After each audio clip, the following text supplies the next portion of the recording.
Just moments ago, Adam Schefter tweeting that the Offensive Player of the Year and Super Bowl champion Jaxon Smith-Njigba has got himself a brand new deal with the Seahawks. 4 years, almost $169 million. It averages over 42 a year, includes over $120 million guaranteed. Both of those set records for any wide receiver. He's now the highest paid wideout in NFL history. I have Orlovsky and J-Mac in here talking football today. Quick reaction, JSN breaks the bank. So deserved and earned. This guy's a great, great player. He's also a great human being, which I always believe matters. Just to put into context how great his season was, I believe he had 1,792 yards receiving this year that led the NFL. Yep. Seattle threw the ball the least amount in the NFL. Yeah.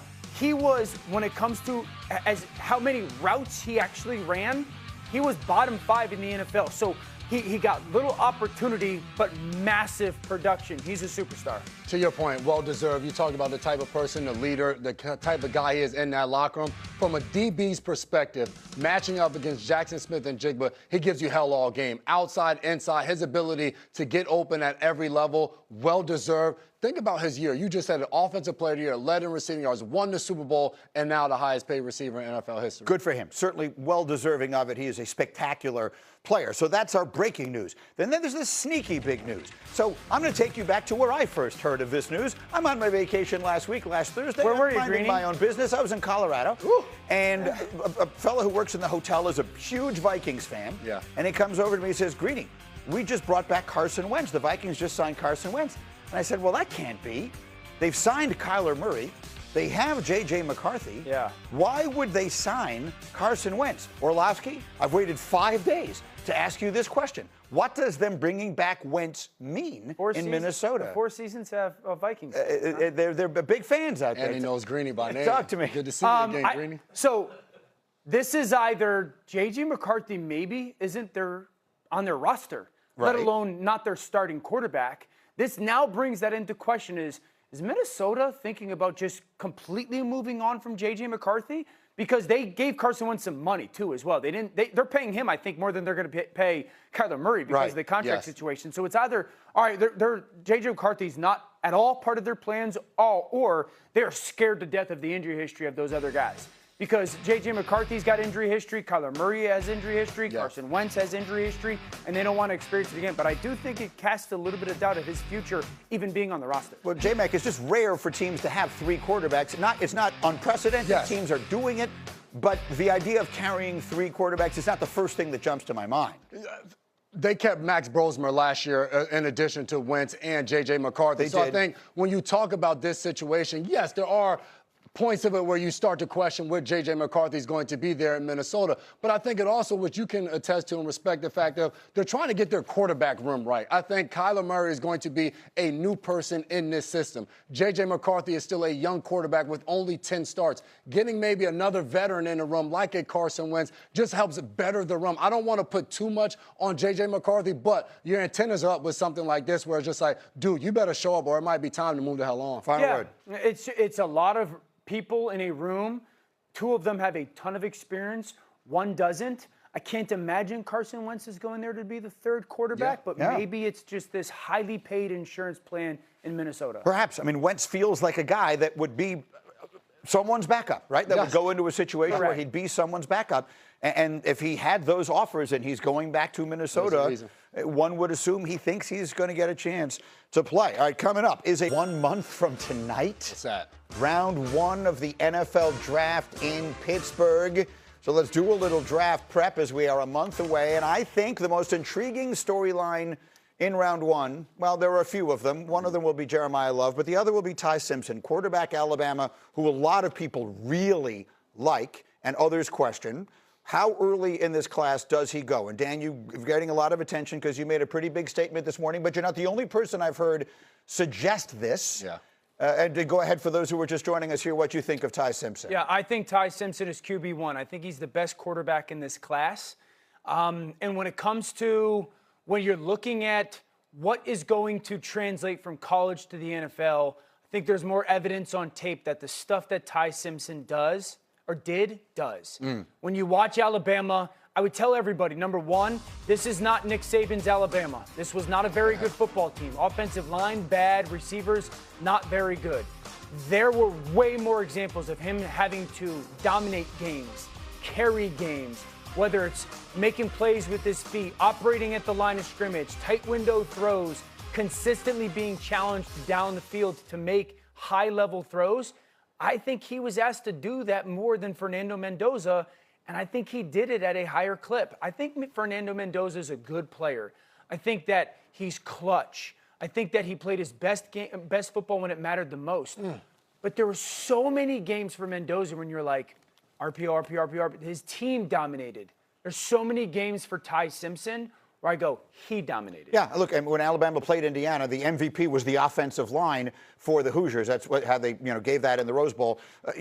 Like as I say, I don't think there's any question that Mendoza is going to be the first pick in this class. Yeah. But you're not the first person I've heard whisper some questions about him, and you were definitely not the first person I've heard suggest they really like Ty Simpson. Can I push back and ask you a question? Yes. Then you just said about Mendoza, clutch shows up in the moments where it matters most.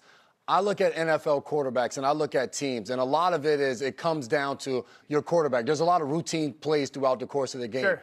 Can you be clutch? Sure. And can you show up when it matters most? So for Fernando Mendoza, if he's doing those things, Yeah. where's the disconnect, I guess I'm saying, when you're comparing these two? Great question, and I don't want to minimize that, nor is this let's take shots at Mendoza Absolutely. thing. I don't want to minimize that.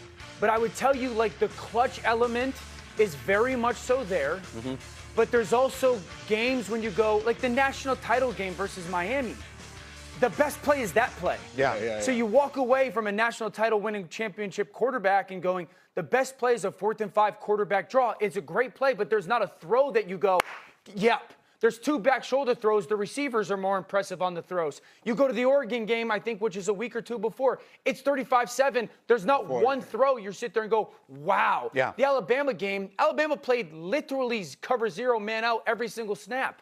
So I think that, like, there's a lot of clips when I go, man, he just wasn't asked to do a ton in moments when I'm like, we threw another back shoulder go route. Let's make this more about Ty Simpson, though, if we can. You've got tape. Let's show everybody what it is, because there are a lot of people who like him a lot. Show us why. Can you see it and can you throw it? Can you see it and can you throw it? And I think Ty Simpson, week by week, does that. This is against Missouri, down in the red zone. Double post concept, 3rd and 10. This is a very tight window. You have to throw up, over, and in between defenders. Ball out right there. It's perfect. You cannot do it better. And then when I talk about can you see it, can you throw it, this is operation line of scrimmage. Ty Simpson, watch him. He sees pressure off of his right. He wants to change the play. Alert, alert, alert. We're going to go to the second play at the huddle, guys. Move everybody. Now the Georgia defense is going to change. Now Ty Simpson is going to go, nope, 3rd and 5. They're playing man-to-man. I want to throw it out route to the bottom of your screen. Let's change the play again. Okay, he's going to communicate to everybody. I want to get the out route to the bottom. Look at the defense. The defense is all now changing. Chaos, chaos, chaos. Now they're going to go from playing man coverage to playing zone coverage with the safety deep. That safety at the bottom right near the 40, he's going to go back and play the half-field zone. The corner's going to sit there and play zone vision to Ty Simpson. You throw the out route, it's a pick 6. This is a honey hole, John Gruden, hole shot that ball in between. He had to change the play twice, see the defense change the play 3 times, and then execute. And it's the perfect illustration for me of this. I know Ty Simpson can process information pre and post snap. Yeah. I know Fernando Mendoza can process information pre-snap.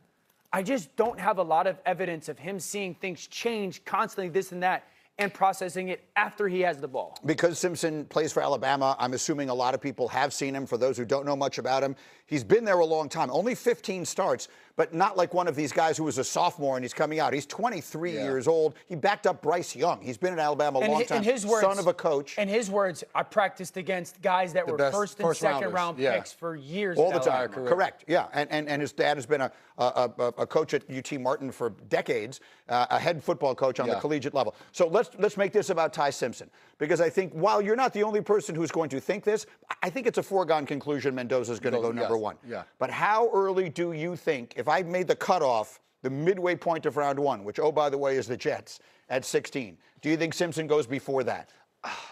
No, I think he falls to the Jets right there at 16. You think he goes 16 to the Jets? I think you like that pick for the Jets? I do. I like that pick for the Jets a lot. And I think it's a situation where you think about a few weeks ago, I would have said no for the fact that the Jets didn't have anyone else. And now for Ty Simpson, you're walking in the building, you're being asked to do so much with so little. And to what Dan's point was, the Alabama team that he had to go out and go to war with a year ago was some of the similar things that he was going with, a deficient offensive line and different things of that nature. For Ty Simpson now, you would be walking into a building where Geno Smith is a starting quarterback. He's the veteran in the room. When you're talking about a guy, that last play you showed, Dan, like that is so high level. I've played in multiple games where as a defense, we knew if we checked after the offense checked, the quarterback was screwed. Correct. He couldn't be able to get to a third play. So I think for Ty Simpson, being able to do those things and having a guy like Geno Smith to be there and to mentor you and wait to get your opportunity would be huge. I have to ask you, Ty Simpson measured 6'1" at the combine. Yep. How